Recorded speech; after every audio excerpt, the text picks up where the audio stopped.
आपका स्वागत है हिंदी कहानियां स्टूडियो में। यहाँ हम सुनाते हैं ऐसी कहानियां जो दिल को छू जाएं। गांव की गलियों की महक से लेकर रिश्तों की गहराई तक, जहां हर शब्द आपको सुकून देता है और हर कहानी आपको अपनेपन का एहसास कराती है। तो आइए चलें साथ उस सफर पर जहां कहानियां सिर्फ सुनी नहीं जाती बल्कि महसूस की जाती हैं। आज हम लेकर आए हैं एक अनोखी दास्तान, गांव का पुल। ये सिर्फ पत्थर और लकड़ी का पुल नहीं, बल्कि लोगों के दिलों और रिश्तों को जोड़ने वाली कहानी है। गांव का संघर्ष, लोगों की मेहनत, आपसी रिश्ते और समाज की ताकत सब इस कहानी में एक धागे की तरह पिरोए हुए हैं। ये एक ऐसी कथा है जो आपको पुराने समय के गांव की चौपाल में ले जाएगी, जहां हर आवाज आत्मा को सुकून देती है। अब आप धीरे धीरे अपने आसपास को शांत कर दीजिए, कमरे की रोशनी मंद कर लीजिए, गहरी सांस लीजिए और छोड़ दीजिए। अपने दिल और दिमाग से हर तनाव को बह जाने दीजिए। कल्पना कीजिए कि आप गांव की ठंडी हवा में बैठे हैं। पास से नदी बह रही है, तारों से भरा आसमान है और कहीं दूर मंदिर की घंटी की धीमी सी गूंज सुनाई दे रही है। बस अब आप कहानी की दुनिया में खो जाएं, जहां शब्द सपनों की डोर बनकर आपको धीरे धीरे सपनों की गहराई तक लेकर जाएंगे। तो आइए शुरू करते हैं गांव का पुल की ये यात्रा। गांव का नाम था सोनापुर। यह छोटा सा गांव था, मगर अपनी शांति, अपनी मिट्टी की खुशबू और अपने लोगों की सादगी से भरा हुआ। गांव के बीच से एक नदी बहती थी, ना बहुत चौड़ी ना बहुत गहरी, मगर इतनी कि उसके बिना गांव का जीवन अधूरा था।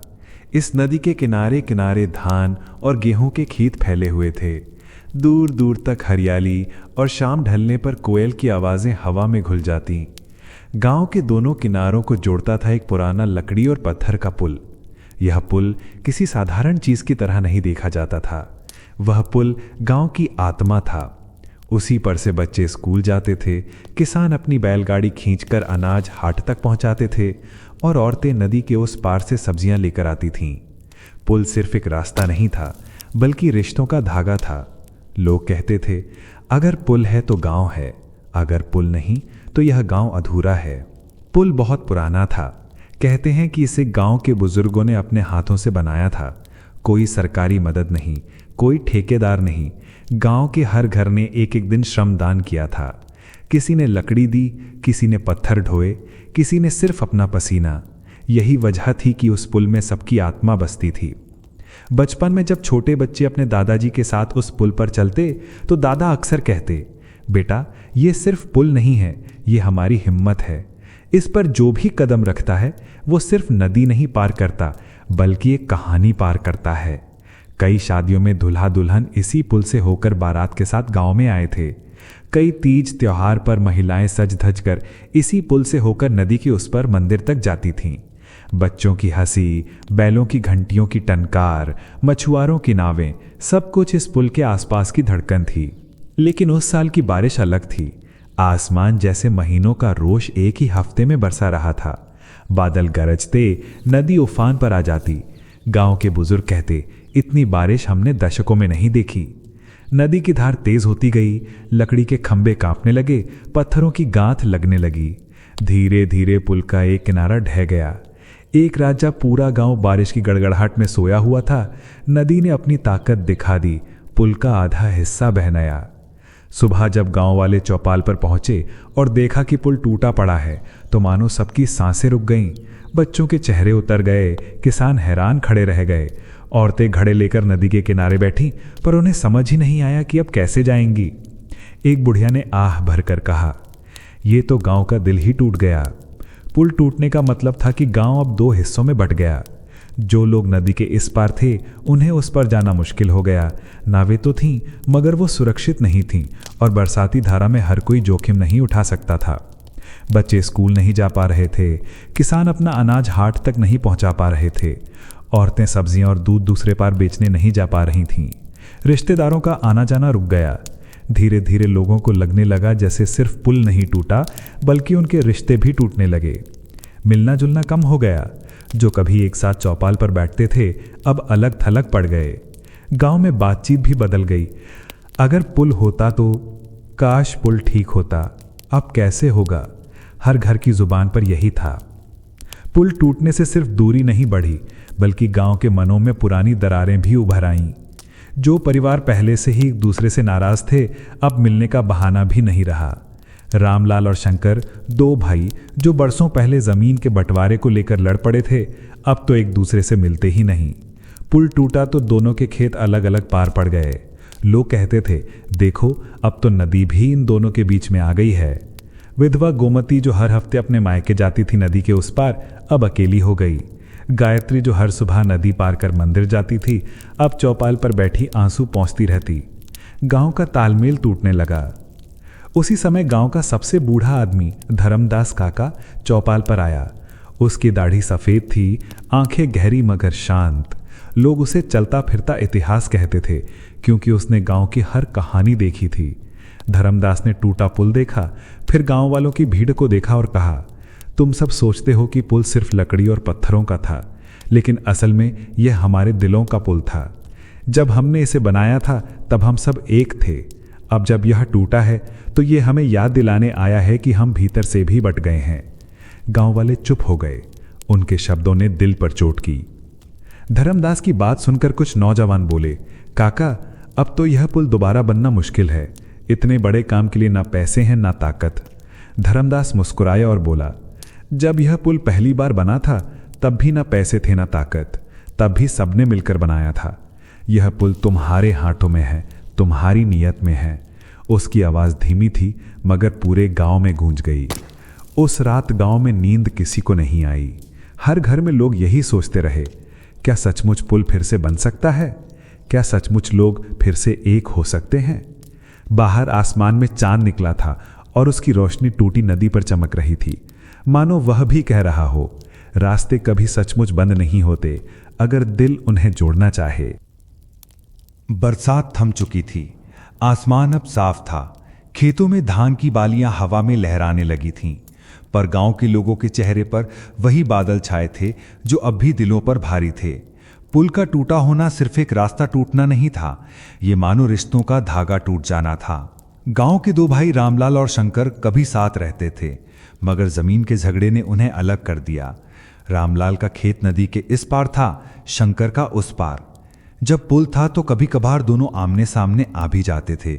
झगड़ा भले जारी था मगर नजरें टकरा जाती, कभी अनजाने में मदद भी कर देते। लेकिन अब पुल टूट गया, अब दोनों की दुनिया अलग हो गई। एक दिन चौपाल पर कोई कह रहा था, रामलाल का खेत बाढ़ में डूब गया। शंकर चुपचाप सुनता रहा। किसी ने पूछा, शंकर तुम क्यों नहीं मदद करते? वो बस इतना बोला, मैं उस पार फंसा हूं, कैसे पहुंचूं? पर दिल की गहराई में उसे लगता था कि ये सच नहीं, ये बहाना है। असली सच ये था कि दोनों भाइयों के बीच की दूरी नदी से नहीं, उनके दिलों से बनी थी। गोमती की उम्र 50 के आसपास थी। 5 साल पहले उसके पति का देहांत हो गया था। तब से वो अपने मायके जाया करती थीं, जो नदी के दूसरे किनारे पर था। हर हफ्ते वो पुल से होकर वहां जाती।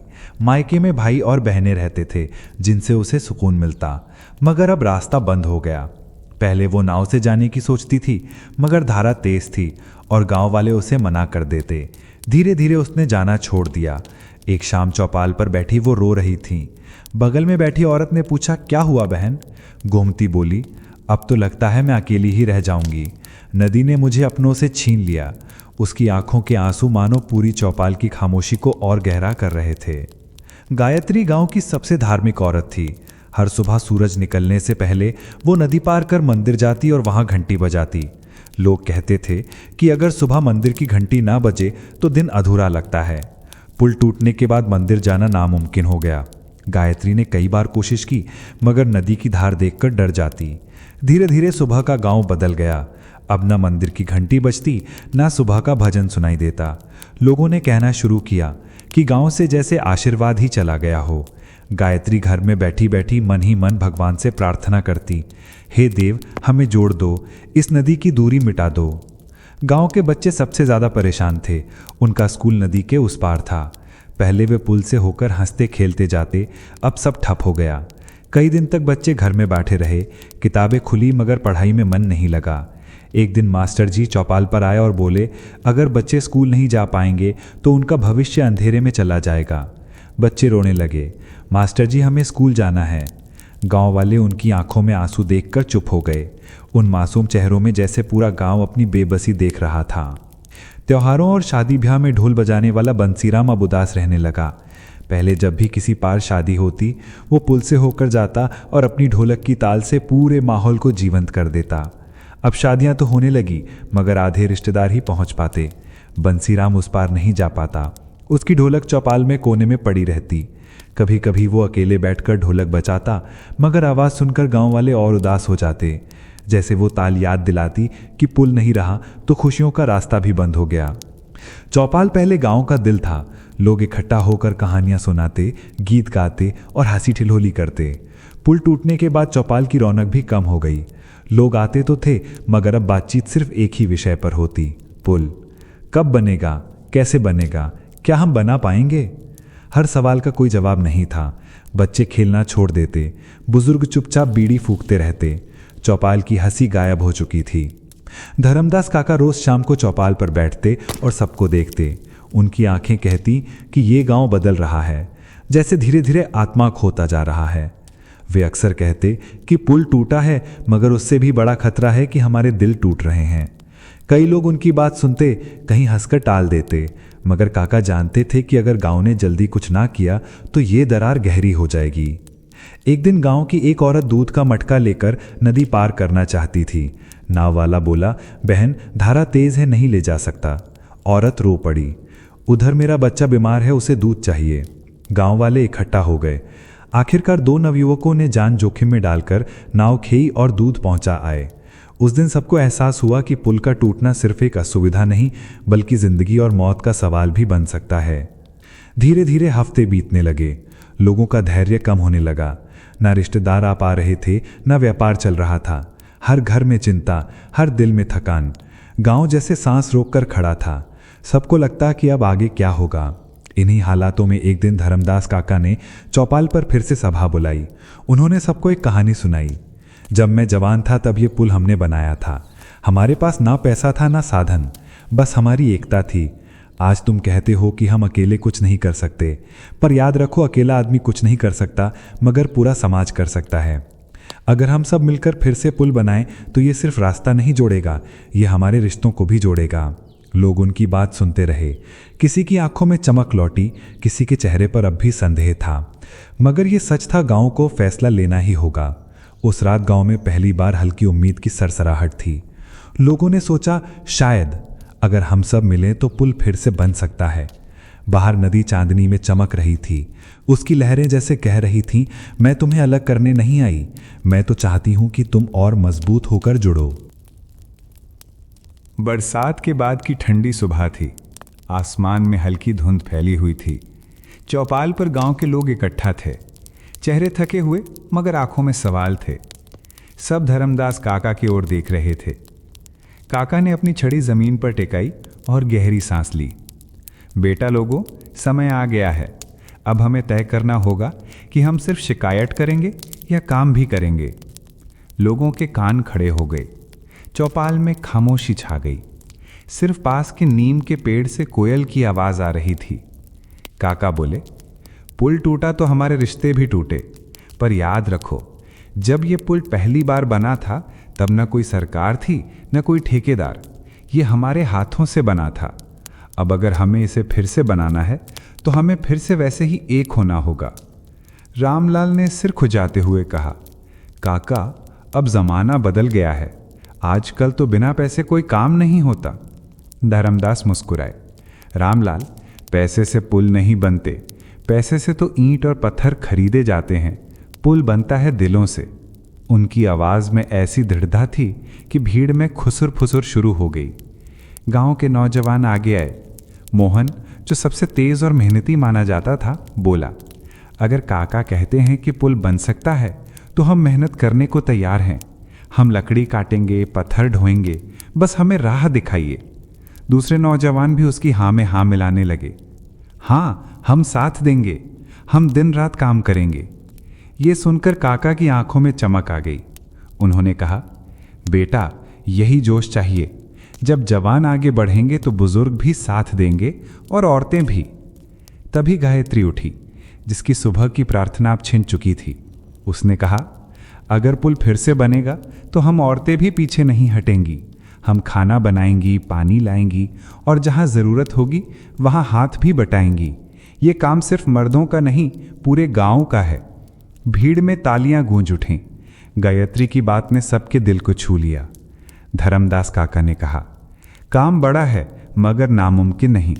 पहले हमें बांस और लकड़ी चाहिए, जंगल से लानी होगी। पत्थर चाहिए जो नदी के किनारे से मिलेंगे। हर घर से एक आदमी हर दिन, तभी ये संभव होगा। गांव ने तय किया कि अगले ही दिन से काम शुरू होगा। अगली सुबह सूरज निकलने से पहले नौजवान टोली लेकर जंगल की ओर निकले। कुल्हाड़ियां कंधे पर थीं, चेहरे पर जोश। रास्ते में वो गीत गाते जाते, मिलकर चलें, मिलकर करें, पुल बनेगा, गांव जुड़ेगा। जंगल की हवा में गीत गूंजते तो पक्षी भी जैसे संगत करने लगते। उन्होंने बांस और लकड़ी काटी, हाथ छिल गए मगर हिम्मत नहीं टूटी। शाम तक गाड़ियां भरकर लकड़ी गांव में लाई गईं।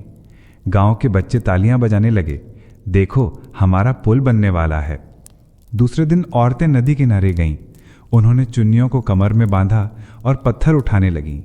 किसी ने कहा, बहनों ये काम तुम्हारा नहीं। तो गायत्री बोली, जब पुल सबका है तो काम भी सबका है। औरतें गाती और पत्थर उठाती। एक एक पत्थर रखेंगे, दिल से पुल को जोड़ेंगे। उनकी हंसी और गीत ने माहौल को हल्का कर दिया। बच्चे स्कूल नहीं जा पा रहे थे, वे भी उदास थे, मगर मास्टर जी ने उन्हें बुलाया और कहा, तुम छोटे हो मगर काम छोटे नहीं, तुम सब मदद कर सकते हो। बच्चों ने नदी से मिट्टी धोना शुरू किया। किसी ने सिर पर टोकरी रखी, किसी ने हाथों से मिट्टी उठाई। उनके खिलखिलाहट से चौपाल फिर से जीवंत हो उठा। काम के दौरान एक दिन रामलाल और शंकर आमने सामने आ गए। पहले तो दोनों चुप रहे, फिर शंकर ने कहा, ये लकड़ी भारी है, अकेले मत उठाओ। रामलाल ने पलट कर देखा। उनकी आंखों में बरसों का गुस्सा और दर्द था, मगर अगले ही पल उसने कहा, चलो साथ उठाते हैं। दोनों ने मिलकर लकड़ी रखी। गांव वालों ने ये देखा तो कानाफूसी हुई। देखो, पुल सिर्फ गांव को नहीं जोड़ रहा है, रिश्तों को भी जोड़ रहा है। काम दिन में होता, मगर रात को सब चौपाल पर इकट्ठा होते। बीच में अलाव जलता, चारों ओर लोग बैठते। कभी बंसीराम ढोलक बजाता तो कभी कोई बुजुर्ग कहानी सुनाता। एक रात धर्मदास काका ने कहा, बेटा ये आग सिर्फ लकड़ी नहीं जला रही, ये हमारी दूरी भी पिघला रही है। लोग हंसते, गीत गाते और अगले दिन के लिए ताकत बटोरते। काम आसान नहीं था। कई बार लकड़ी नदी में बह गई, कभी पत्थर रखने में चोट लग गई, कभी बारिश फिर से आ गई और काम रुक गया। कुछ लोग थक कर कहने लगे, शायद हमसे ना हो पाएगा। मगर तभी बच्चे आकर कहते, अगर पुल नहीं बना तो हम स्कूल कैसे जाएंगे। उनकी मासूमियत सबकी हिम्मत लौटा देती। एक दिन औरतों ने सोचा कि काम के बीच थोड़ा उत्सव होना चाहिए। उन्होंने चौपाल में छोटा सा मेला लगाया। मिट्टी के खिलौने, गन्ने का रस, ढोलक की ताल। लोगों ने कहा, यह मेला हमारे पुल का पहला कदम है। उत्सव ने थके दिलों में नई जान डाल दी। आखिरकार वो दिन आया जब पुल की पहली नींव रखी गई। धर्मदास काका ने पूजा करवाई। सब ने मिलकर पहला पत्थर रखा।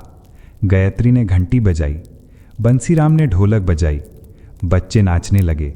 उस क्षण सबको लगा, हाँ अब पुल जरूर बनेगा। जैसे जैसे पुल का काम बढ़ता गया, वैसे वैसे लोगों के दिल भी बदलने लगे। गुमती को गांव की औरतें मायके की याद दिलाने के लिए रोज साथ बैठातीं।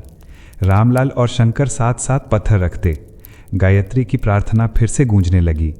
गांव धीरे धीरे फिर से एक परिवार बनता जा रहा था। एक शाम काका ने नदी किनारे खड़े होकर अधबने पुल को देखा। उनकी आंखें नम थीं, मगर चेहरे पर मुस्कान थी।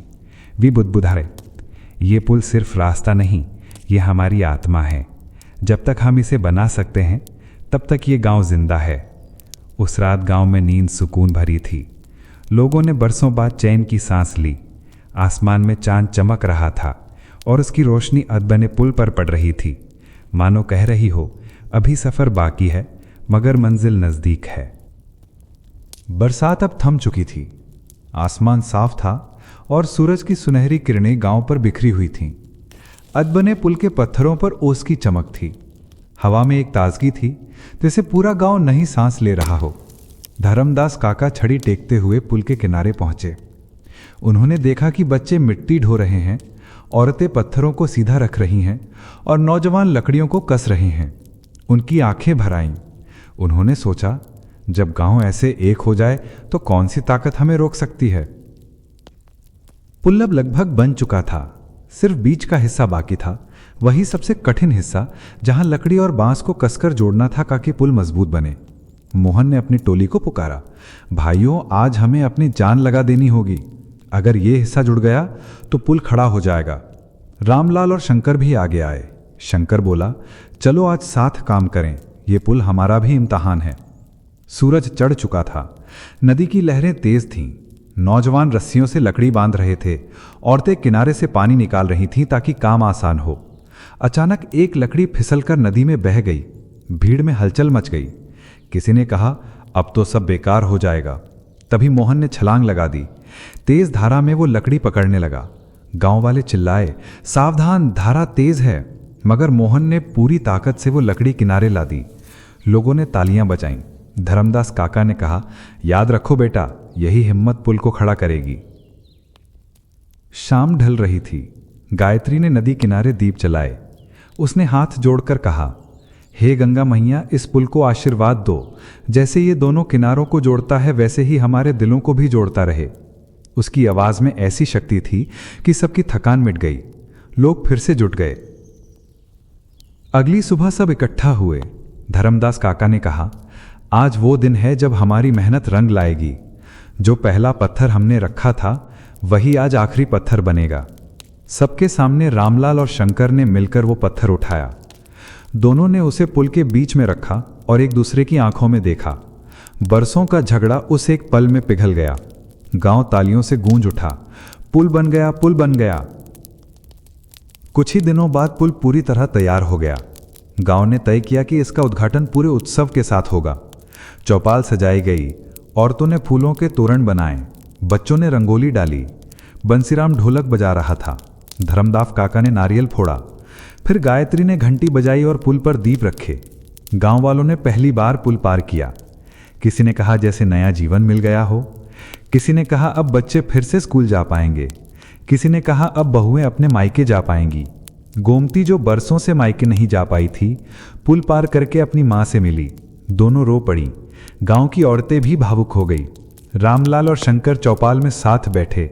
रामलाल ने कहा, भाई गलती मेरी भी थी, पुल टूटने से पहले ही मैंने रिश्ते तोड़ दिए थे।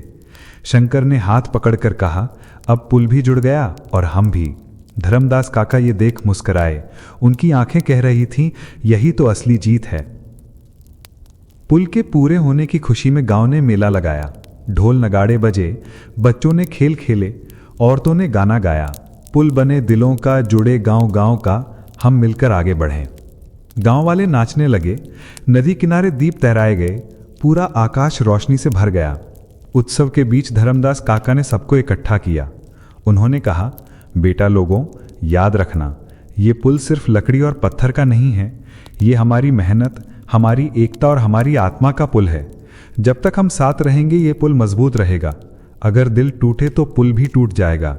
इसलिए इसे संभालना, इसे दिल से जोड़कर रखना। उनकी बातों ने सबके दिल को छू लिया। रात को गांव शांत था। नदी बह रही थी। पुल पर दीपक टिमटिमा रहे थे। हवा में गीत की गूंज थी। गायत्री ने प्रार्थना की, हे प्रभु, जैसे ये पुल जोड़ता है वैसे ही हमेशा हमारे दिल जुड़े रहें। धर्मदास काका ने आसमान की ओर देखा और बुदबुदाए, अब मेरी आत्मा को चैन है। अगली सुबह गांव के बच्चे स्कूल जाने के लिए पुल पर दौड़ रहे थे। औरतें नदी पार कर मायके जा रही थीं। पुरुष अपने खेतों की ओर बढ़ रहे थे। पुल अब सिर्फ रास्ता नहीं था, वो जीवन की डोर था, रिश्तों का सहारा था, गांव की आत्मा था।